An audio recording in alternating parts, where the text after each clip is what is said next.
So I had been working a corporate job. I was very, very committed to that job. I had that. I had the loss of that job happen at the same time I was going through divorce, which caused Wow. me to have my own depression, which was related to stress. Like all of it came crashing down, right? Um, so I think that had me take a step back. And when I was dealing with depression, what was I struggling with? High levels of stress and very low energy. Like when you're depressed, you're like, I don't know why I don't have energy. And it's like, well, you're not moving your body. You're probably not eating well. You're probably not drinking Or sleeping well as water. well. You're not sleeping because you're worrying. So all of those things. You're in a boardroom with a skeptical CEO who thinks burnout is a personal issue. What's the boldest truth bomb to flip his mindset in one sentence? It's retention related, buddy. It's going to affect your bottom line I because like you're that. going to lose your people. It's your problem. You're going to lose your talent. Then you have a bigger problem backfilling those people. Your buddy there was awesome in that one. I love it. It sounded just great. And even like I know these are well-intended efforts, like like yoga classes and meditation classes during the day at lunch and learns, and chair massages, and they're all very well intended. But if you don't teach people how to practically take care of themselves, like what that actually could look like, not just a temporary moment in time that feels good, people need to know. Like, I can't tell you how many young people come to me and just say, like, I don't even know what balance looks like. What does it even look like? Could you just like help me understand, like, how could I tangibly weave in this thing you say is balance? I'll share this for your listeners is, I have so many people come to me and go, oh, Michelle, I had a really rough childhood. Like, I have a hard time seeing things positively. I have a hard time keeping a positive disposition. And I say, no, you don't. Like the fundamental part about our brain is that our brain is not wired to make us happy. Our brain is wired to protect us and keep us alive. It has no business caring about your happiness and your joy, right? So if you get that, then you can see and you can start to catch yourself. Oh, my brain's doing that thing again, right? Yeah. That wants to focus on the problems, right? Like, oh, I can't let it be on autopilot. I say an unattended mind is like a 2-year-old in a kitchen. Wow. Like, you have to be thinking. That is solid. And you have to be aware that your mind is just doing its job when it's thinking about all the crap. Like, I did this experiment with myself because I'm on this journey. That's one of the things. Nobody's perfect. So for sure. I'm very real about it with all my clients. I'm like, listen, I'm on this journey too. I do not have it figured out. Awesome. But I'm committed to helping you. So I did this observation one morning. I woke up and I laid in bed and I just became the observer of my thoughts. And within 5 minutes, I was thinking about and really worrying about every problem I could possibly think of. Everything that was pissing me off, it was all like right here. And I hadn't even gotten out of bed. I was like, wow, look at what it's doing. And I was like, no, this doesn't work. Because then, like, what happens when you have those thoughts? You feel like crap. Yeah. You feel like shit. And you created that whole world of yours. Yeah. It's so hard. There's that saying, right? Like, when the student is ready, the teacher will appear. It's like, no matter how eager you are to want to help someone, if it's uninvited, it's never going to work. It's just never going to work. So, everyone has their own journey, right? Like, everyone has their own journey. And I'm a firm believer that, like, adversity shows up to shape us and reveal to us our capacity to be resilient. And even though it's hard to watch, and I can probably speak to a lot of parents out there who have little ones who are like, no, I just don't want to have them go through that. They have to go through that. That's part of their pathway. And when they're ready, you're there. 3 things you're grateful for. Listen, whatever we give our attention to will always expand. So why not choose to have it expand on something that feels good? Absolutely. It's like, oh, I'm sad I didn't get that job, but You still have a roof over your Yeah, head, and your kids are doing great. And one yeah, ace the last year. That's what you need to embrace to the highest degree. Not the things you don't have, or because it's gonna be a yeah. long ass life, people. It will. You're so right. You're so right. So and with everything you said since the beginning, I'm realizing that it's like being self-aware is like one It's of it. the main traits that for sure you need there. You need to be aware why you're thinking that way when something happens, being aware of what's going on, of why you're triggered right there. That changes everything, because if you know why your brain is trying to protect you, well, literally you can advance. I had a guy that was an expert of self-sabotage, and he's like, in our brain, we're not telling ourselves, oh, we're going to destroy ourselves today. No, we're just trying to protect ourselves of the unknown, of the thing we're not comfortable with. And it's a bit that you're saying, being self-aware really changes the whole game. It's like the other day. So it's pretty wild because like the other day, I'm a big fan of. Do you know who David Guillaume is? No, I don't. He's pretty amazing. He's a very spiritual guy. He's rooted in Kabbalah, I think. But he has a practice where he walks and talks to God, his whoever he believes in. Yeah. And so I found myself doing that the other day when I was walking my dogs. I was just like, all right, so you need to tell me what's next. You need to tell me what I need to do, whatever. I came home into my home office and there was a red cardinal in my home office. Like a red cardinal. Like you can't, how do you get in? And why is it a red cardinal? Like, I couldn't believe it. I was like, this is insane. Like, why is this red cardinal here? So it was almost like I was asking and I was like, okay, so what are you here to tell me? So I tried to just be present to like. So what was that? What do you think the message was? First of all, we are so busy that we don't give ourselves the grace to get present to the miracles. That was a miracle. There was nothing short. Yeah, I probably left a window open this much and that guy found his way in, whatever. You want to get logical about it. Yeah, but yeah. for me, that was a freaking miracle because I was asking for direction. And if you look up a red cardinal, it's a past loved one bringing you a message. Oh, wow.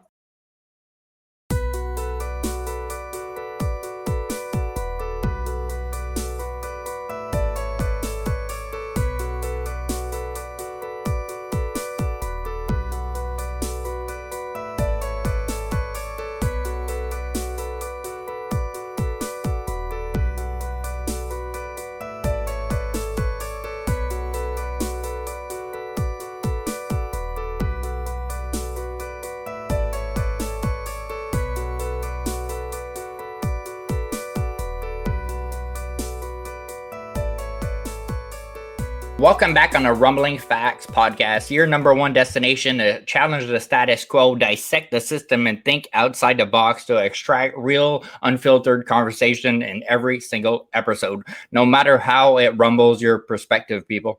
Welcome to the Rumbling Facts podcast. This is where uncomfortable truths collides with our reality to fast track our learning in life. This is where critical thinking is promoted and where our guests and Rumbling Facts tribe alike get pushed to step out their comfort zone and challenge what they think they know. So whether you're rebuilding yourself, growing your business, or fixing a relationship, or waking up to the lies that you've been sold, this is the conversation you didn't even know you needed. This is the podcast you didn't even know existed. So subscribe to the goddamn podcast, like the goddamn video. It really helps. Rumbling Facts isn't about the easy answers, people. It's about the truth bombs that challenge your views, spark unfiltered conversations, and reveal different angles that you won't hear anywhere else.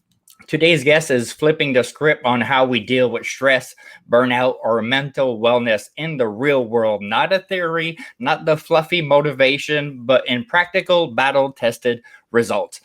Michelle E. Dickinson is a resilience visionary, a burnout expert, and a TED speaker who's coached over 15,000 people from educators to Fortune 500 leaders on how to take charge of their mental health like it's a skill, not a mystery. She's also the author of a best-selling book, and her programs have helped people reduce stress by over 30% in the first 3 lessons, and then up to 70% within weeks there.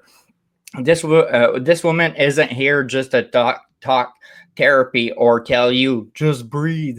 She's built a system that turns mind into a weapon, a user manual for your brain, so you can show up stronger at work, at home, and in your life. Her approach is data backed up and deeply human and unapologetically real. So if you ever felt overwhelmed, stretched thin, or maybe feel the pressure is too much, this episode is for you.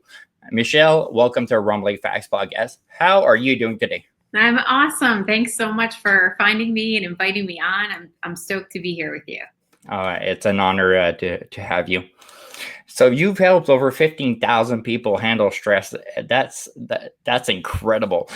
What's one of the biggest myths you think about burnout that society still believes today? That you have to wait to hit it before you can do anything about it. You have to hit rock bottom before you can address it. I don't believe that. I believe there's so much that we could be doing every day, so we are better equipped to ebb and flow with stress and adversity that shows up in our life. And wouldn't it be easier to get prepared for something like that instead of just waiting for that literally at the end of the bucket there? No. It would be nice to see in advance in ourselves, because a lot of people are going through maybe a burnout, but they don't even understand the symptoms of themselves. What are some symptoms that you think that people should analyze in themselves if they feel like maybe they're close maybe to a burnout? What are you doing for yourself? The average person is on autopilot. The average person is just going through their life on autopilot for their responsibilities at work and their responsibilities in life. And so the first thing I always ask my clients is what do you do to step away from responsibilities in life? Because if you don't, I guarantee that you are treading toward burnout, because you're not creating any balance in your life. You are only focused on 2 things: what I have to do at home, what I have to do at work. Yeah, I had somebody on the podcast that explained that, because she went in corporate world in New York, and she was like, if I didn't take a time in my life to have just fun, well, I was killing myself in emotional and mental, because even if you're motivated in your head to keep going, well, there's some stuff in you that is transparent that you're not seeing that needs a break at a certain point, and add fun in your life, how that is important just to get away. That's why meditation is so pushed by a lot of people there. Yeah. So you say your program reduces stress by over 70% in just 6 to 8 weeks. I checked online, and most people, things like that, they go up to 12 weeks to make sure. So why do you think so many traditional approaches fail to get those kinds of results that you managed to get? Yeah, I'm so proud of our work and what we do. We call ourselves the non-clinical mental health solution, because most times people relate to burnout and depression as the only solution is a clinical solution. But we've found a way to provide support in a very practical, tangible way that gives people actionable steps that yields them the results.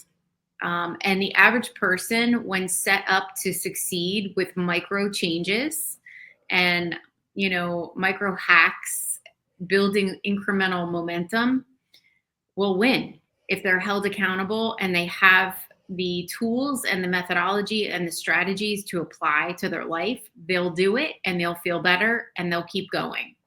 So that's why we have such amazing results, because we're asking people to look at 2 things: what they think and what they do every day. Those 2 things are so important. And when you can stop and take a look at, what do I think about? What's my average thought process around stress and adversity? And then, what am I doing every day? We are what we repeatedly do every single day, and we are what we repeatedly think every single day. I was talking to a friend of mine today, and she was like, "I'm tired. Everybody is against me and everything." It's because everybody's telling her like she's emotional and she's like jumping. Like everything is like the world is stopping. Like she takes everything to the highest degree, and everybody tells her you should maybe just go get some help. It's gonna help you.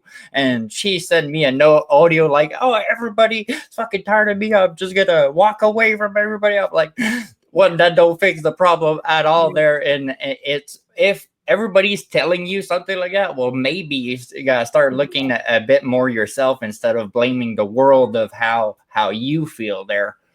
But traditional therapy is very long and in depth and can be very heavy. I think that's also one of the biggest deterrents, like for her, like thinking about what you just said.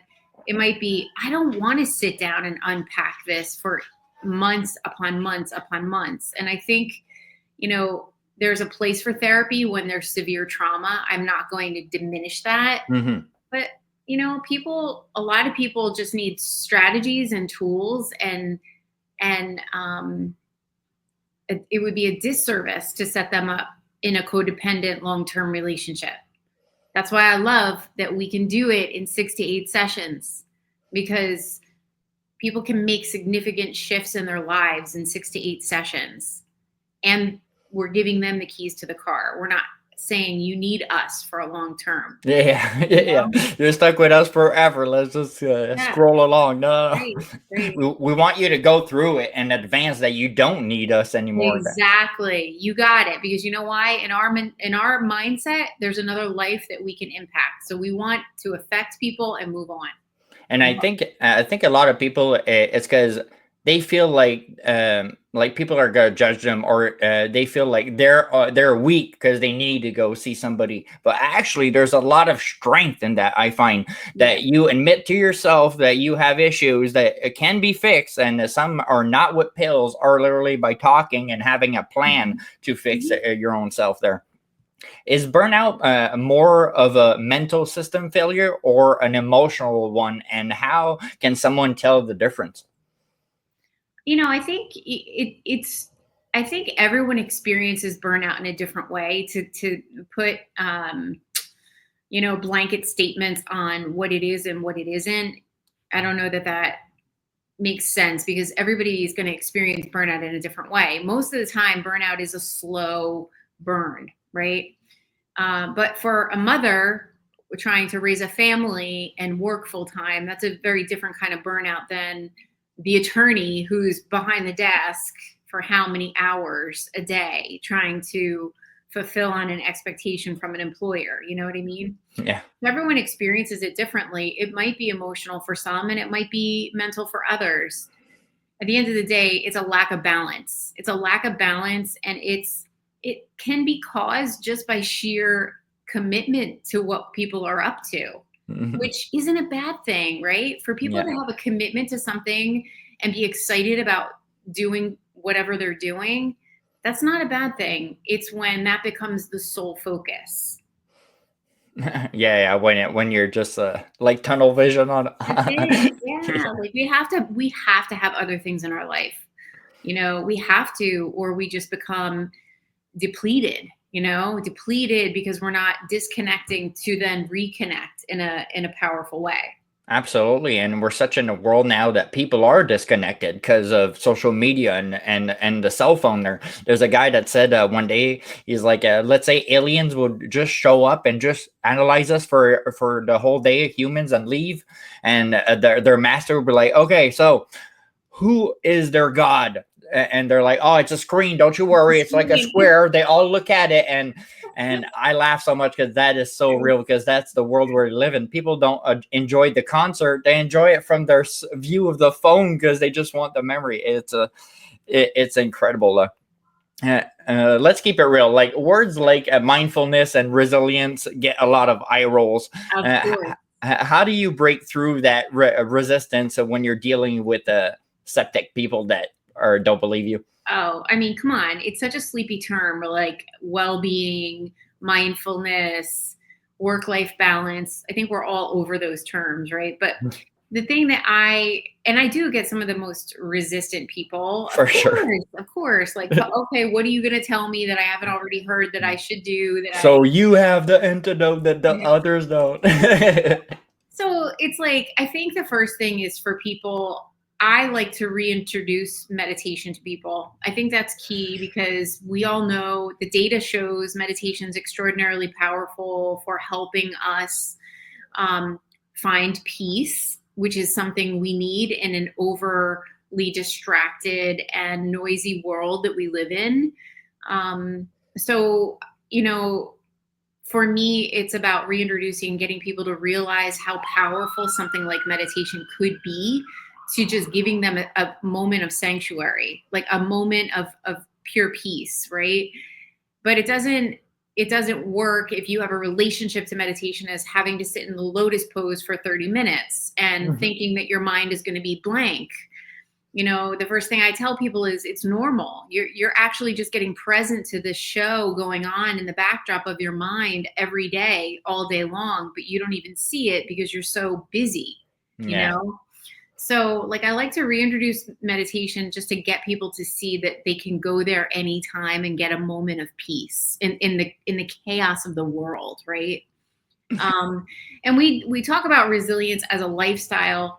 Resilience, I think, as a traditional term, is wait to hit rock bottom and see how strong you are at bouncing back. Like, that's not how we look at resilience. We look at it as a lifestyle, as something just through your daily habits and your mindset, you can be building every day. So you don't have to hit rock bottom. You don't have to wait to climb or crawl your way back. You are living a life where you're prepared for whatever curveball comes your way. Because there's always going to be curveballs. So it Always. might as well always be ready and be aware of what's happening around you. If you were in charge to rewriting how workplaces handle burnout, what are some policies that you would implement instantly to make a permanent change? I think there's a couple of pieces to this puzzle. Leaders have to lead by example.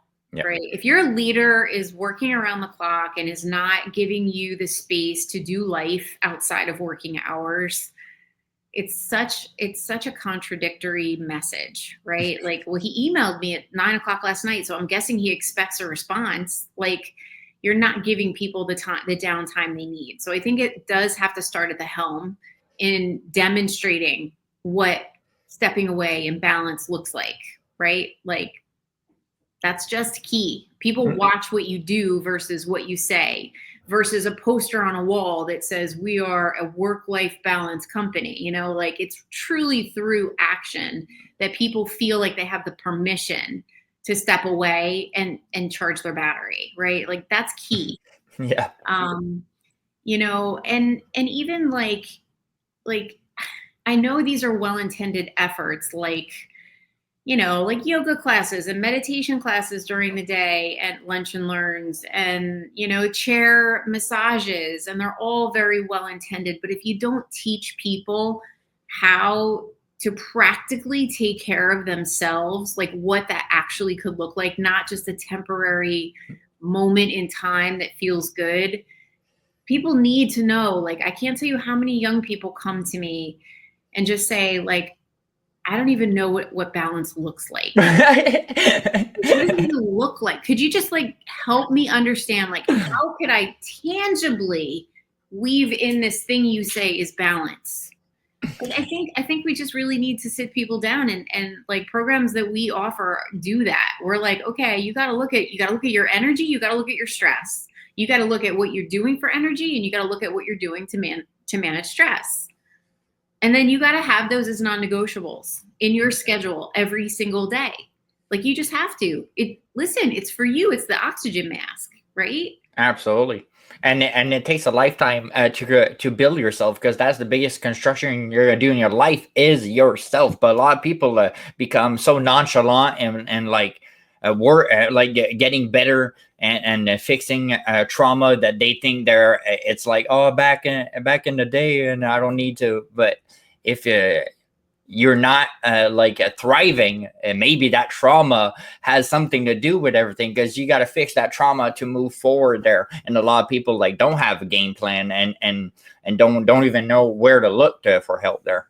I also think society glorifies the grind. Like, I love Gary Vaynerchuk. He's probably one of my most favorite people who tells it like it is. But he also promotes this thing called the grind, right? Like, grind it out, keep going. You feel tired, you got to keep going, right? And it's like, I think that is a problem. But I also think what comes with that is this, like, there's this quote that I just saw that just totally resonated. It's when you don't put yourself first, you teach everyone that you come second. Wow, that is solid. Like, we've got to know that, like, we're teaching people, they're watching us. We teach people how to treat us. If we can't even put ourselves first and put that oxygen mask on, nobody else is going to respect our boundaries. Nobody. Wow, that is so real. For uncomfortable truths of life, what's an uncomfortable truth about a mental health industry that people avoid, but you've seen firsthand through your coaching and corporate work? No matter how technologically advanced we get with mental health apps, with AI, human connection is vital. Human connection is so important. Connecting with somebody, like when I coach someone and it's a virtual situation, I'm looking in their eyes, they're connecting. We are connecting. People long for that connection, to feel heard, to feel understood, to feel supported. Like, that's never going to go away. I just think we need to find innovative approaches beyond traditional clinical therapy for those people who might not need to unpack years of trauma, but just need to understand, how do I get back on track? Yeah, a lot of people lost that human side. That is so true. Have you ever had to watch someone burn out and hit rock bottom, even knowing you could help? And how did you feel as someone who teaches resilience in a way? Yeah, it's so hard. You know, there's that saying, right? Like, when the student is ready, the teacher will appear. It's like, no matter how eager you are to want to help someone, if it's uninvited, it's never going to work. It's just never going to work. So, you know, everyone has their own journey, right? Like, everyone has their own journey. And I'm a firm believer that, like, adversity shows up to shape us and reveal to us our capacity to be resilient. And even though it's hard to watch, and I can probably speak to a lot of parents out there who have little ones who are like, I know, I just don't want to have them go through that. They have to go through that. That's part of their pathway. And when they're ready, you're there, you know? I'm trying to think of a specific instance, probably family, right? Because, like, they know what I do professionally, but, like, they're not gonna reach out. They're gonna struggle through it. Like, so, like, I've had family members where I'm, like, looking from the sidelines and I'm like, oh man, like, you know what, I could help you, but, like, they're not there yet. So you just kind of have to respect that, you know? Yeah, a lot of people are just so I would say shy, but it's not shy. They're just to ask help. They really think that we're gonna see them in a down view, when actually, if we care for that person, we'll never see them in that view there. What's a painful truth about corporate wellness programs that waste time, money, and fails to help people for real and employees? I think, you know, I don't want to trash wellness programs, because I do believe they're well intended, right? Like, I spent 19 years in a corporate. For sure, they're not trying to scam people. But they're not. They're genuinely thinking that if they put it out there like a menu at a diner, like here in New Jersey, we have diners with menus that are like Bibles. They have multiple pages, right? Like, so if they put the menu out, people will grab onto it. But I think what it does is it causes a big expense and an underutilized resource, right? So I'm always the one talking to HR saying, think about how you're going to spend your dollars. Think about the ROI, right? Like, it's nice to offer, like, some of these programs But if you have 10% participation, is that really gonna make it Impact, yeah. right? So I think it's well intended, but also ill-informed on what are the newer ways of trying to provide support for people. And it's not only that, but I think some companies still believe that their EAP is good enough. Their Yeah, employee assistance program, that's good enough. They'll call that hotline. Do you know how many people are hesitant to call a hotline and admit they're struggling, especially if it's connected to their company? They don't want to. They're worried about that. Absolutely, and especially like in federal enforcement, army, and stuff like that. Well, they have a real incentive of not saying it because they could lose their career. So it becomes their such a like a knot there that you're creating yourself. It's even for physicians. It's considered a dark. It's like True. a black mark on your record. Yeah. Right. Like So it pushes even more people to not say it. There's a guy that he was a DSS, a secret agent, and he got hurt mentally because of this job, and he has a quarter of his pay, so he has trouble living right now, only because he admitted it, and you think that they're gonna help him, but actually. That's why a lot of people don't say it. That's what he was saying, because he saw a lot of guys like not talking about it because they knew they were going to get cut off right away. As someone who teaches emotional regulation, what's a hard truth that you had to face about your own stress response? I think, we always say this. So we have a very powerful de-escalation and conflict management program that we teach. We teach a lot of corporate people and education to handle, aggressive people.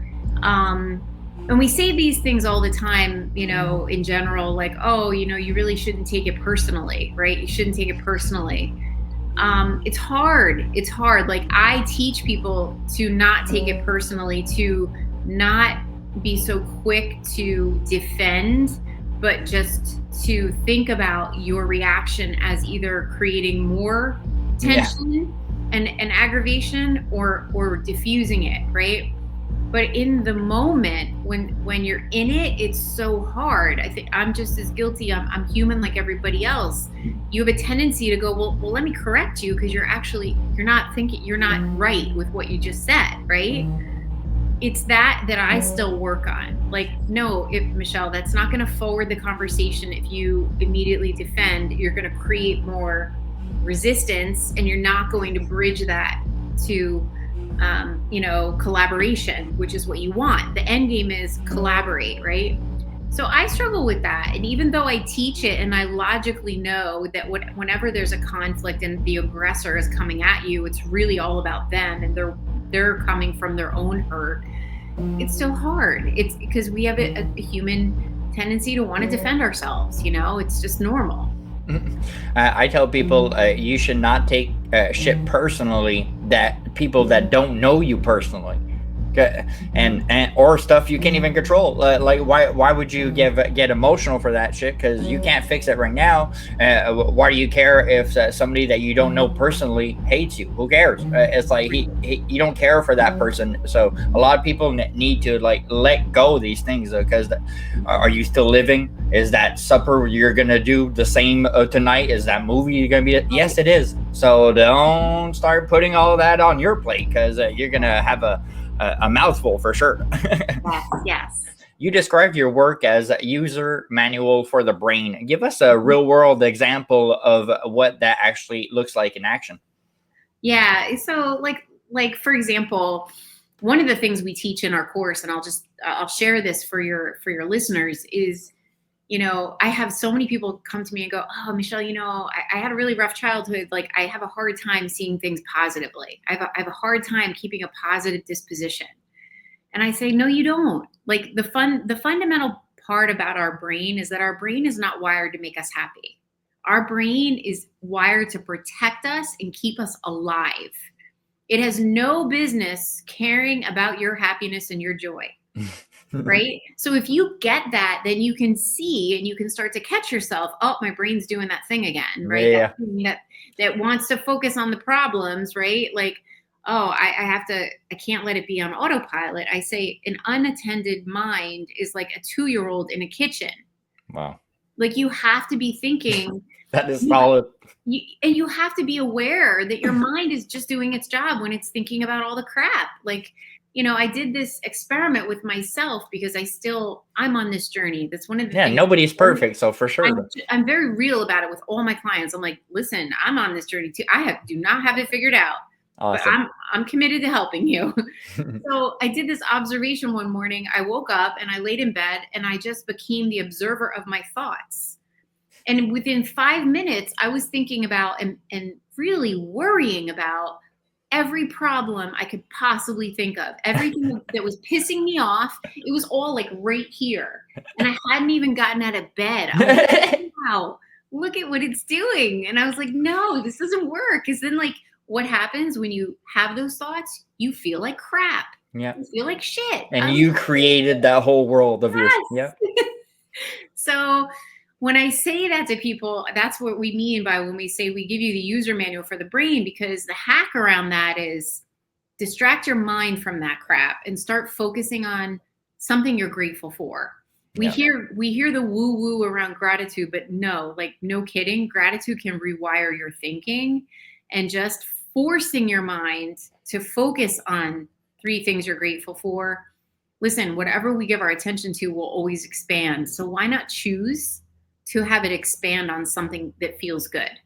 Absolutely. It's like, oh, I'm sad I didn't get that job, but you still have a roof over your Yeah. head, and your kids are doing great. And one Yeah. aced the last year. That's what you need to embrace to the highest degree. Not the things you don't have, or because it's gonna be a long ass life, people. You're so right. You're so right. So and with everything you said since the beginning, I'm realizing that it's like being self-aware is like one of the main traits that for sure you need there. You need to be aware why you're thinking that way when something happens, being aware of what's going on, of why you're triggered right there. That changes everything, because if you know why your brain is trying to protect you, well, literally you can advance. I had a guy that was an expert of self-sabotage, and he's like, in our brain, we're not telling ourselves, oh, we're going to destroy ourselves today. No, we're just trying to protect ourselves of the unknown, of the thing we're not comfortable with. And it's a bit that you're saying, being self-aware really changes the whole game. It's everything. When I teach my conflict course, the 2 things I say to focus on it is focus. You have 100% control over one person, and that's you. By being self-aware and being self-regulated, you can handle any conflict. But you're absolutely right. The cornerstone of this entire conversation is elevating your self-awareness. Absolutely. Since the beginning of this journey of this podcast, there, after like the first 30 episode, I was realizing that no matter the expertise of the guest, there, self-awareness there, wow, it came back almost every time, especially when I was dealing with people with mental health, because that's the start of what world you're creating after something happens or you're worried. And wow. How do you help people build habits that stick? Because a lot of people can't stick with shit in their life, especially when they're already almost close to burnout or not feeling too great.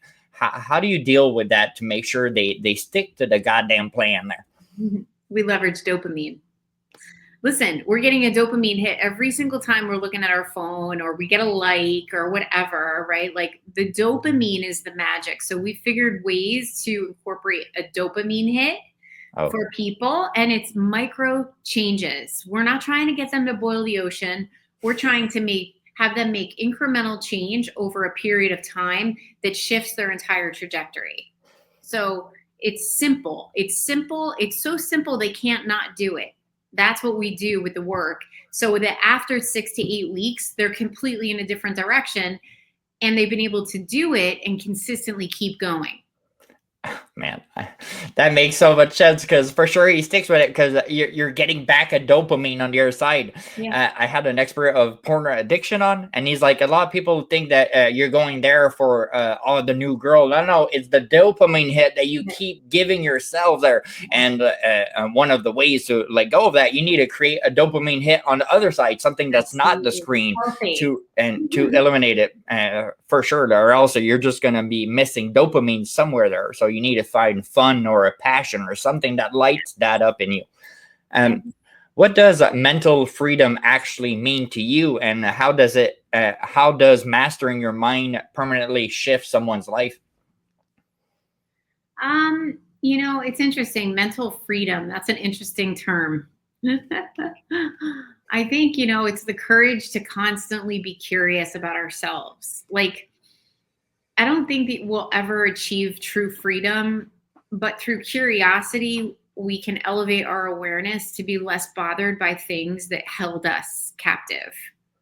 So I think that that's the most important part. Like, to always remain like curious as to why things affect you, or why things rub you the wrong way, or what upsets you, what creates depression, what that feeling of despair, right?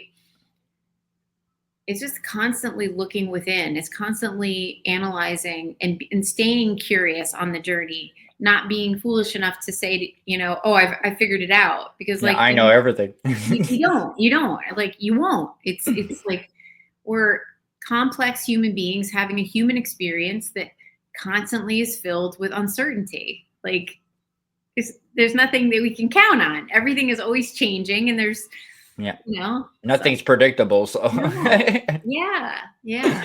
And when you think it is, you're gonna get the rug pulled out under you. So yeah. When did you realize your own relationship with stress had to change yourself, and what did that internally transform, or what did that internal transformation look like?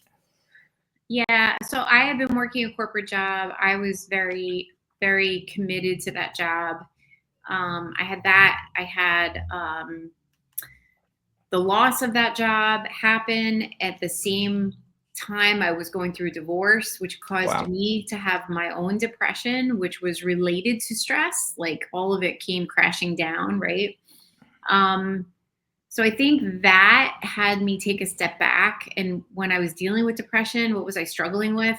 High levels of stress and very low energy. Like, when you're depressed, you're like, I don't know why I don't have energy. And it's like, well, you're not moving your body. You're probably not eating well. You're probably not drinking or sleeping well as well. You're not sleeping because you're worrying. So all of those things were really why I think we set out to measure them when we started helping people, because we knew if we could get them back to set point with those specific areas, they would feel better. I know that's how it helped me. Was I started training for my first triathlon. That meant I had to eat. That meant I had to sleep. That meant I had to train, move. I had to move my body. So I was getting the endorphin hit, like all those things. And then that helped me pull myself out of it. So yeah, I think that's probably the thing, is to take a step back and look at what you're doing. And yeah. Mm-hmm. That's why finding a passion just by itself can change the game, because you're getting you're not wasting time with a bad thing. You're wasting time on something that lights you up. So it really changes everything. For critical thinking outside the box, you've worked with over 15,000 people. What's one mindset shift you've seen you've seen transform lives instantly, but still gets ignored? I think there are two things, actually. If I was to say, if you were to ask me, what's moved the needle the most for the clients I've been fortunate to support, it's going to be the meditation.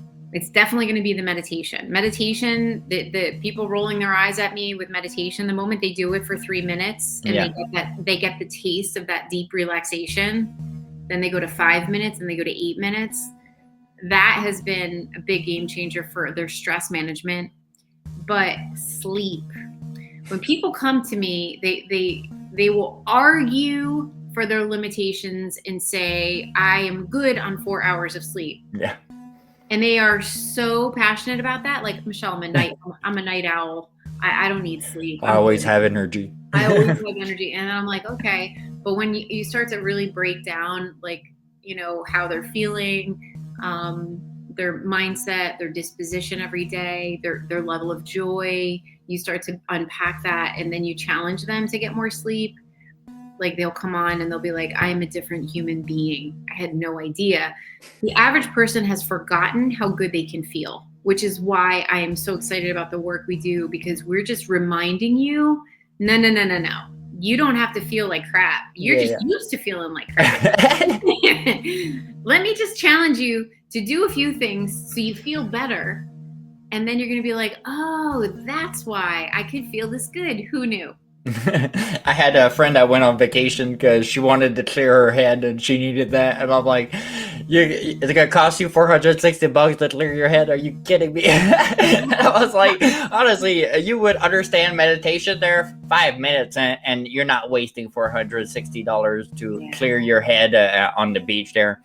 If you had $10 million to solve America's burnout epidemic, what would your first move be, and how could that create a long-term change? So $10 million to fix the burnout problem. What do you do? I go right to educators. I cannot tell you how many educators have benefited from my work, but how many more we need to reach, whose districts either don't have money or don't choose to put money behind something like this. They're so focused on the kids, but without teachers, we cannot help our kids. I would take that money and invest in programming to prevent our teachers from burning out and quitting, because they are the future for our children. We are SOL if we don't have teachers teaching our kids. Yeah, and in Canada, there's always the grève there, like people asking to get raise their salaries, so they're not working, so it forces the government to raise that. It's because they're missing teachers for the quantity of students. So that's why these jobs are so important. Tell us about a time your gut feeling or intuition made you choose a particular decision in your life. Oh, wow. A gut feeling? Yeah, or intuition, or God. You can call it how you want. Oh, man. You stumped me. I don't know. You don't need to have an answer if you don't there. I feel like I listen to my intuition a lot. So, like, it's not like there was like this one particular moment. I feel like I'm that person that's like, all right, there's a reason why I'm turning left instead of right, even though I turn right all the time, right? Like, I feel like I always am aware of things. Like the other day, so it's pretty wild because like the other day, I'm a big fan of, do you know who David Guillaume is? No, I don't. He's pretty amazing. He's a very spiritual guy. He's rooted in Kabbalah, I think. But he has a practice where he walks and talks to God, his whoever he believes in. Yeah. And so I found myself doing that the other day when I was walking my dogs. I was just like, all right, so you need to tell me what's next. You need to tell me what I need to do, whatever. I came home into my home office and there was a red cardinal in my home office. Like a red cardinal. Like you can't, how do you get in? And why is it a red cardinal? Like, I couldn't believe it. I was like, this is insane. Like, why is this red cardinal here? So it was almost like I was asking and it was like, okay, so what are you here to tell me? So I tried to just be present to like. So what was that? What do you think the message was?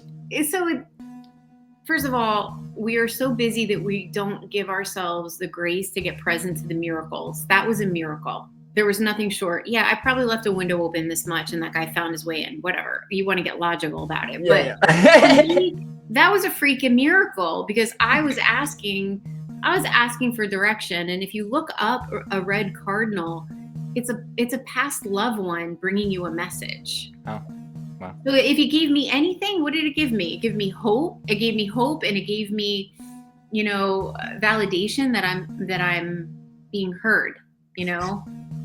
and that I'm supported, that I'm lovingly supported, because I have never ever had a red cardinal in my place. Ever. And it's not like it's one of the most common birds. It's kind of rare as well there. So that's awesome, because it could have been like the normal birds we see all the time, like big something. deal there. But a red cardinal is like a flag, like hello. It couldn't be any more in my face. I was like, whoa, okay. Oh, that's awesome. What's a lie society keeps telling us about the hustle culture that causes real harm in people's mental health? Being too connected, feeding us information that has us indulging in it over and over and over. Like, the one thing I teach when I'm teaching about sleep is I remind people that Netflix has declared a war on sleep. They want your attention. Yeah, like YouTube, exactly. Of taking your time. Like, so it's like, and the same thing with the news. Like, you watch the news, it's on repeat to keep you watching. Stop being distracted. That's the lie. Stop being distracted and start listening to you. Start listening to yourself. Start being with yourself. And that's so hard now, because the meanest thing you could say to a kid is, I'll take the Wi-Fi off. Compared to me, when I was a kid, my mom was like, oh, you're not allowed going outside. I'm like, no. Completely flipped upside down now. Yeah. You're in a boardroom with a skeptical CEO who thinks burnout is a personal issue. What's the boldest truth bomb to flip his mindset in one sentence? It's retention related, buddy. It's going to affect your bottom line, I because like you're that. going to lose your people. It's your problem. You're going to lose your talent. Then you have a bigger problem backfilling those people. Your buddy there was awesome in that one. I love it. It sounded just great. You've coached everyone from teachers to CEOs. What's one story that completely changed of how you approach this work today? Is there something that happened that you were like, oh wow, can really adjust this like that, or something like that? I think it's no. I think it validated how powerful my formula is. There was a teacher that I coached who was literally on the brink of quitting teaching altogether. Yeah, like fuck everything. Like, she was done. She was done. She was like, I'm done. I'm having the hardest year. I need to quit, and I'm just going to get this free service my district is paying for, and then I'm out. And just sticking to the plan and having her go through it and seeing the results. The progress, yeah. She fell back in love with her work. Wow. And nobody took work away from her. Like, no one took anything off her plate. She shifted how she was looking at everything and started making the oxygen mask a priority so she would feel better. And like, she's transformed. And you know what the benefit is? The district gets a ton more out of her. She's like doing extra programs. She's helping the younger teachers. She's doing all this extra stuff because she's got energy again. Wow. So it's like, it validated it. That's what it did. It didn't make me change anything. And for sure, for you and your heart, seeing somebody that was like, no, nothing to do, fuck this work, and really rebuilding of how she sees her own work and her life, it changes the whole game there. But a lot of people that don't get that. It's just because the lens that you have, the glasses that you chose to see life with, are like negative there. But that can be changed. But a lot of people, they're like, oh, I'm doomed. I'm always like, you are never fucking doomed, people. There's always time to get better and fix yourself there, for sure. But you know what the thing is, Samuel? You feel like you're doomed when you don't feel good. When you are depleted, like, think about like a creative, for example. Like, I talk to entrepreneurs and I say, how the hell can you be creative if you are on 1 or 2 hours of sleep? Like, you don't have the capacity to rise above the bullshit when you are depleted, right? So like, she couldn't see anything because she was depleted, So it's like, give yourself a shot to have a good day, one day at a time. And then your mindset will be less difficult to try to get positive. You know what I mean? Absolutely. Absolutely. Even with all your tools, do you still hit breaking points? And if so, what do you personally do to course correct when stress hits? Yeah, for me, it's leaning into exercise. Like, I reflect on moments when like I had injuries and I couldn't work out. The endorphin high that I get from exercise is really like a lifeline for me. If I'm not moving my body, I can literally start to feel myself not feeling 100%. So I have to lean into that. Like, I do these competitions, these fitness competitions, because they're so exhilarating, but the training to get there is what keeps me. And it pushes you. Yeah. If you can overcome yourself in the gym, you can overcome anything in life. Oh wow, and that is absolutely true. And a lot of people just don't want to start moving at their because it's not fun. It's like nobody's gonna have fun. "Oh, I'm gonna go jogging for 2 kilometers." No, but it's the gratification and feeling you have after. It's the same with meditation. Like, it's not supposed to feel incredible when you're doing it. It's after there, what you've took from that meditation that changes everything there. Yeah. I want to thank you for coming on. I really appreciate you coming on and giving us insights. Where can everybody find you and find your book? Yeah. So to learn about the work that I'm doing, follow me on LinkedIn, because that's where we're posting a lot of our content. I do have a website. It is Resilience as a Lifestyle, if you want to learn a little bit more about our methodology. My book you can find on Amazon. It's Breaking Into My Life, Growing Up with a Bipolar Parent and My Battle to Reclaim Myself. That's a hell of a title. Hell of a long title, right? Yeah. And that's how, and I love hearing from people, especially when I get to do podcasts with people like you. I love hearing from people. So reach out, just even to say hi. Perfect. So thanks again for coming on, and everybody have a great weekend.